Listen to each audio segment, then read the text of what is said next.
Hello friends, welcome to my channel. ಕನ್ನಡದಲ್ಲಿ ಕೆಲವು ಪದಗಳಿಗೆ ಹಲವಾರು ಅರ್ಥಗಳಿರುತ್ತೆ, ಅದಕ್ಕೆ ನಾನಾರ್ಥಗಳು ಅನ್ನೋದು.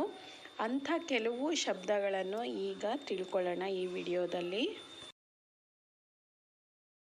ಮೊದಲನೆಯ ಪದ ಹೊಳೆ. ಹೊಳೆ ಅಂತಂದರೆ ಒಂದು ಮಿಂಚುತ್ತಲ್ಲ, ಅದಕ್ಕೆ ಹೊಳೆ ಅಂತ ಹೇಳ್ತಾರೆ. ಅದರ ಜೊತೆಗೆ ಹೊಳೆ ಅಂತಂದರೆ ನದಿ ಕೂಡ ಹೌದು. ಇಂಗ್ಲೀಷಲ್ಲೂ ಇದೇ ರೀತಿ ತುಂಬ ಪದಗಳಿದ್ದಾವೆ. ಅದೇ ರೀತಿ ಕನ್ನಡದಲ್ಲೂ ಕೂಡ ಒಂದು ನಾನಾರ್ಥಗಳು ಬರುವಂಥ ಎಷ್ಟೊಂದು ಪದಗಳಿದ್ದಾವೆ. ಅದು ಕೆಲವು ವಿಡಿಯೋಗಳನ್ನು ಮಾಡ್ತೀನಿ ನೋಡಿ.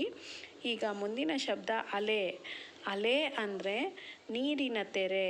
ಇಂಗ್ಲೀಷಲ್ಲಿ ಅದನ್ನು ವೇವ್ ಅಂತ ಹೇಳ್ತೀವಲ್ವ.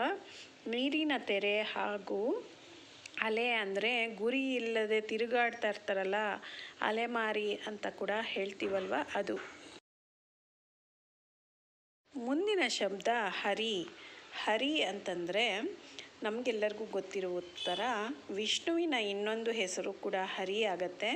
ಅದೇ ರೀತಿ ತುಂಡನ್ನು ಮಾಡುವುದಕ್ಕೆ, ಸಣ್ಣ ಸಣ್ಣ ತುಂಡುಗಳನ್ನಾಗಿ ಮಾಡುವುದಕ್ಕೆ ಹರಿ ಅಂತೀವಿ. ಅಥವಾ ಇನ್ನೊಂದು ಅರ್ಥ ಪ್ರವಹಿಸು ಅಂದರೆ ಹರಡುವುದು, ನದಿ ಹರಿಯುತ್ತದೆ ಅಂತ ಹೇಳ್ತೀವಲ್ವ ನಾವು. ಈಗ ಮುಂದಿನ ಶಬ್ದ ನೋಡೋಣ. ಹತ್ತು.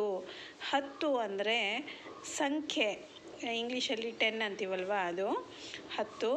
ಇನ್ನೊಂದು ಮೇಲಕ್ಕೆ ಏರುವುದಕ್ಕೆ ಹತ್ತು. ಅವನು ಮೇಲೆ ಹತ್ತುತ್ತಿದ್ದಾನೆ, ಹೌದಲ್ವಾ ಫ್ರೆಂಡ್ಸ್? ಈ ಅರ್ಥಗಳು ಬಿಟ್ಟು ಬೇರೆ ಇನ್ನೇನಾದರೂ ಅರ್ಥಗಳು ಗೊತ್ತಿದ್ದರೆ ಪ್ಲೀಸ್ ನನಗೆ ಕಮೆಂಟ್ಸಲ್ಲಿ ತಿಳಿಸಿ.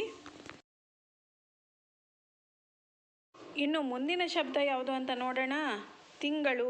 ತಿಂಗಳು ಅಂತಂದರೆ ಒಂದು ಮಾಸ ಅಂತಂದರೆ 30 ದಿನಗಳ ಒಂದು ಅವಧಿಗೆ ಮಾಸ ಅಂತೀವಲ್ಲ, ಮಂತ್ ಅಂತೀವಲ್ಲ ಇಂಗ್ಲೀಷಲ್ಲಿ, ಅದು. ಹಾಗೂ ಚಂದ್ರ. ತಿಂಗಳು ಮುಳುಗಿದವೋ ಅಂದರೆ ಚಂದ್ರ ಅರ್ಥ ಬರುತ್ತೆ ತಿಂಗಳು ಅಂದರೆ.